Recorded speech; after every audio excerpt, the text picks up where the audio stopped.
C'est avec son personnel le plus proche qu'il met un terme à sa tournée de réédition de comptes entamée le 15 mars dernier dans le nord du Bénin.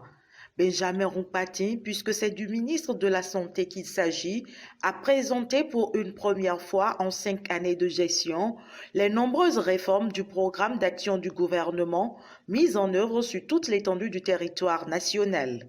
Des actions qui viennent améliorer la qualité des services offerts aux Béninois dans le domaine de la santé et qui augurent d'un avenir meilleur vu les dispositions prises également au plan législatif. La loi a disposé que désormais, chaque agent de santé qui doit donner des soins doit souscrire à une assurance responsabilité civile.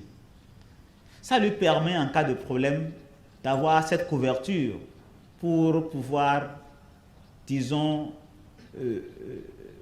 amortir la manière dont ses propres revenus pourraient être impactés lorsqu'il aurait à faire face à des dommages. La disposition qui me paraît très important de partager avec vous, c'est par rapport à l'assurance maladie qui désormais sera obligatoire pour toute personne résidant sur le territoire béninois.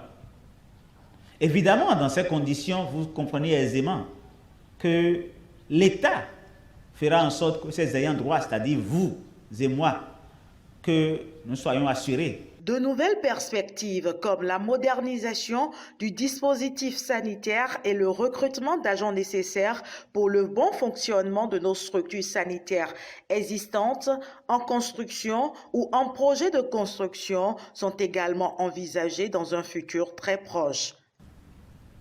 Il faut un hôpital de zone pour Kétou.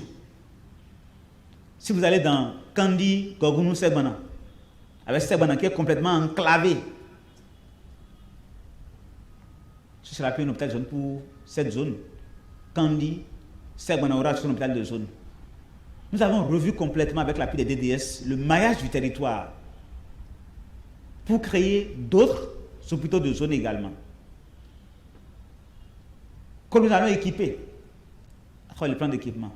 Mais qui va animer ces hôpitaux?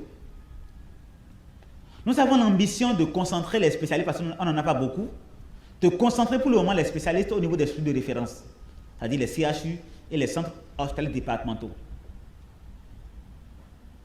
Si on a en plus, après avoir couvert les besoins de ces centres, on va en déployer également vers la périphérie.